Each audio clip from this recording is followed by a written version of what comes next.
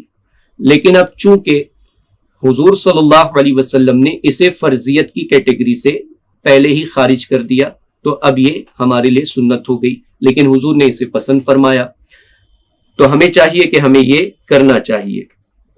تو سنت موقدہ وہ ہے جسے رسول اعظم صلی اللہ علیہ وسلم نے ہمیشہ کیا، لیکن فرض نہ ہو جائے اس لیے کبھی جو ہے اسے ترک بھی فرمایا، یعنی اس کے فرض نہ ہونے کی تنبیہ بھی فرمائی کہ یہ فرض نہیں، جس طریقے سے مسواک کی میں نے مثال دی۔ تو فرض نہ ہو جائے اس لیے ترک بھی فرمایا، یا فرض نہ ہونے کی اس پر حضور صلی اللہ علیہ وسلم نے تنبیہ بھی فرمائی، تو یہ سنت موقدہ ہے۔ جیسے فجر کی 2 رکعت سنت موقدہ ہے، ظہر سے پہلے کی 4 رکعت اور ظہر کے فرض نماز کے بعد کی 2 رکعت سنت موقدہ ہے۔ اسی طریقے سے مغرب کے بعد کی 2 رکعت سنت موقدہ ہے، عشاء کے بعد کی 2 رکعت سنت موقدہ ہے۔ تو یہ ساری سنتیں جو ہیں سنت موقدہ ہے، تو اس پر ہمیں جو ہے عمل کرنا چاہیے۔ فجر کے پہلے کی جو 2 رکعت سنت ہے وہ سنت موقدہ اتنی زیادہ ہے کہ بعض علماء نے اسے واجب کے قائم مقام قرار دیا، کہ بالکل واجب کے قریب تر ہے، کہ اسے کبھی ترک ہی نہیں کرنا چاہیے۔ تو اس کا ہمیں خیال رہے کہ یہ سنت موقدہ ہے۔ اس کے بعد سنت غیر موقدہ۔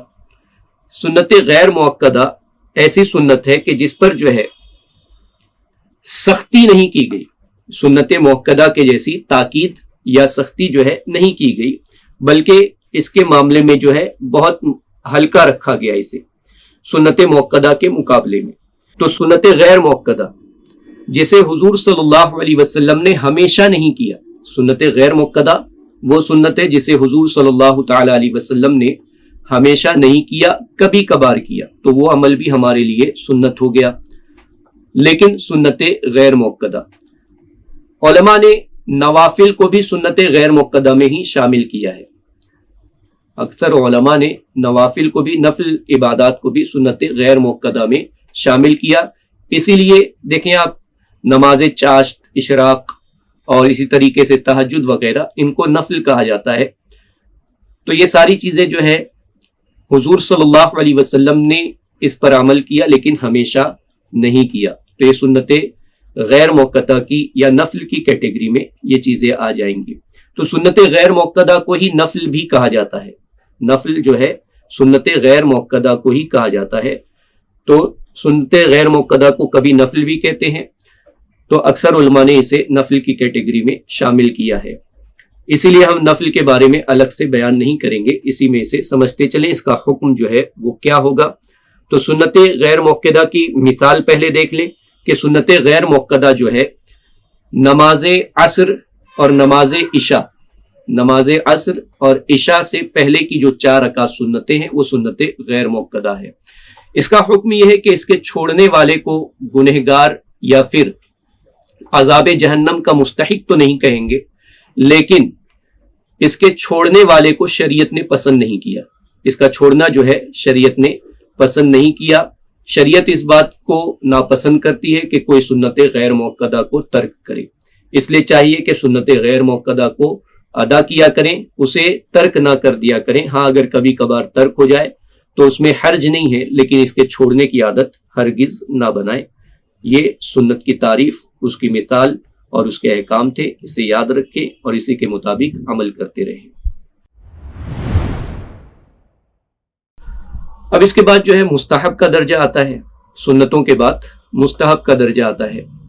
مستحب کو بھی سنت کی ہی قسموں میں رکھا گیا ہے، لیکن یعنی یہ بھی ایک طرح کی سنت ہی ہے، مستحب یہ بھی ایک طرح کی سنت ہی ہے، لیکن پہلی دونوں سنتوں یعنی سنت موقدہ اور غیر موقدہ، ان دونوں سے اس کا درجہ جو ہے کم ہے۔ یا پھر یہ مستحب ایسا عمل ہوگا جسے حضور صلی اللہ تعالی علیہ وسلم نے تو نہیں کیا یا صحابہ نے بھی نہیں کیا، لیکن امت کے دوسرے علماء صلحاء نے اسے کبھی کیا ہو، اسے کبھی کیا ہو تو وہ عمل مستحب ہوگا۔ تو مستحب کیا ہے اس کے بارے میں سن لیں کہ مستحب ایسا عمل ہے کہ جس کے کرنے کو شریعت نے پسند کیا ہے